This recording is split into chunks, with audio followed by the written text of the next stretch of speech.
এই যে আমার সবজি পোলাও অলমোস্ট ডান। একটু করে গরুর দুধ দিয়ে নেব। গরুর দুধ দিলে ভীষণ স্বাদ হয়। প্রথমেই কড়াইতে তেল দিয়ে আলুগুলো ভেজে নিচ্ছি। আলু, তারপরে এই যে গাজর, বরবটি এগুলো কেটে একদম ধুয়ে ধুয়ে পরিষ্কার করে রেখেছি। যে আলু দিয়ে দিলাম। এই যে আলুটা এখন নেড়ে চেড়ে লাল করে ভেজে তুলব। আজকে আমার রান্নার তোড়জোড় চলছে নিরামিষ সবজি পোলাও। মিনিকেট চাল নিয়ে নিয়েছি 3 পট। আর এটা ধুয়ে পানি ঝরিয়ে নেব। পানি ঝরানোর পরে আবার আসছি। আচ্ছা, আপনারা জানেন কি সবজি পোলাওয়ে যে আমরা সবজিগুলো দেই সেগুলো কেন এত ক্রিস্পি করে ভাজা হয়?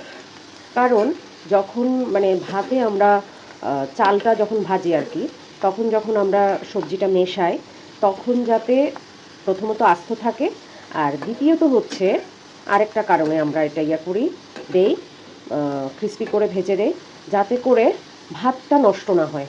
একটু কাঁচা কাঁচা টাইপের যদি থাকে, লাল করে ভাজা না হয়, সেক্ষেত্রে দেখা যায় যে ভাতটা ভর্তা হয়ে যায়, সবজিটা ভর্তা হয়ে যায়, সেটা খেতে ভালো লাগে না। ঝরঝরে হবে ভাতটা, সেই সাথে সবজিটাও আস্ত থাকবে। এটাই সবজি পোলাওয়ের বৈশিষ্ট্য আর কি। তো এটা জানিয়ে দিলাম। আর আমার এদিকে চাল ধুয়ে পানি ঝরাতে দিয়ে রেখেছি। এই যে পানি ঝরে গেলে তারপরে চাল ভাজাতে দেব। অন্য সবজিগুলো আগে ভেজে নিই। চলুন, আলুটা তুলে নিচ্ছি তেল ঝরিয়ে। এবার গাজরটা দিয়ে দেব। বিভিন্ন রকমের সবজি আসলে দেওয়া যায়, বিভিন্ন মৌসুমি সবজি আসছে আমাদের, শীতকালীন সবজি, বাঁধাকপি, ফুলকপি, এগুলো দিয়েও কিন্তু রান্না করলে, তারপরে সয়াবিন বড়ি দিয়ে রান্না করলেও কিন্তু মজা হয়। হ্যাঁ, ভীষণ টেস্টি হয়। তো এই তো, এই যে গাজরটা এবার আস্তে আস্তে তুলে নেব তেল ঝরিয়ে।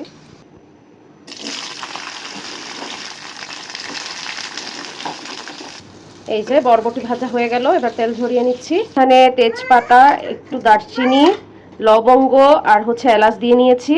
প্যানে তেল দিয়ে নিয়েছি। আর এই যে এখন এই শুকনো ইয়েটা দিয়ে দিচ্ছি, মশলাটা। তারপর হালকা হাতে একটু নেড়ে নিয়ে চালটা দিয়ে দেব। চালটা একটু ভেজে নিচ্ছি।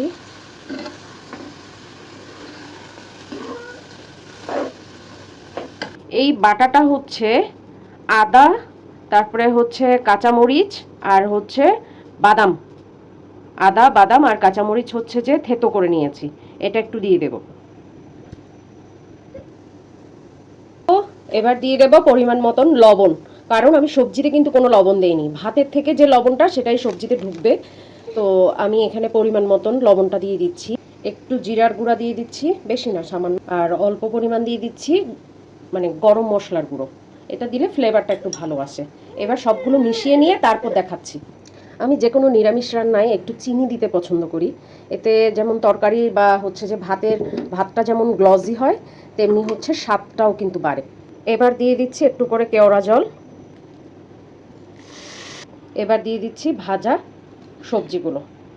কি চমৎকার একটা রং এসছে, বিভিন্ন রকমের সবজি একসাথে মিশিয়ে নিয়ে সবজিটা এবার একটু নাড়িয়ে নিয়ে তারপরে পরিমাণ মতন জল দিয়ে ঢেকে দেব।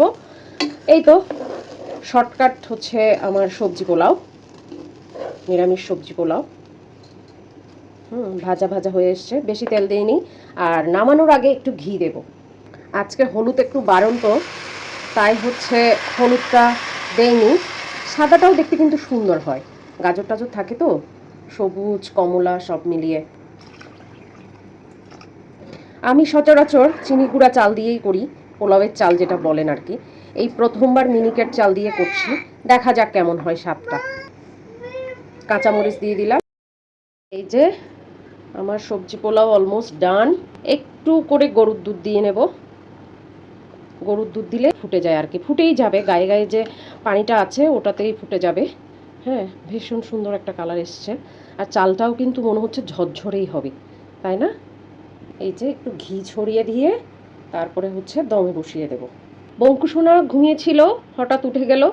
তারপর সে একটু কান্নাকাটি করছিল, একটু একটু সাউন্ড হয়তো এসছে। তো এই যে দমে রেখে দিলাম, এভাবেই পুরোটা হয়ে যাবে। সো ফাইনালি আবার আসবো, ঠিক আছে? টান টানা, এই যে আমার সবজি পোলাও রেডি। শুরু থেকে শেষ পর্যন্ত যারা আমার রেসিপিটি দেখেছেন এবং বাসায় ট্রাই করেছেন তারা জানাতে ভুলবেন না কমেন্টে, আর অবশ্যই অবশ্যই শেয়ার করে পাশে থাকবেন, আর সেই সাথে জানাতে ভুলবেন না কেমন লাগলো পুরো রান্নাটা।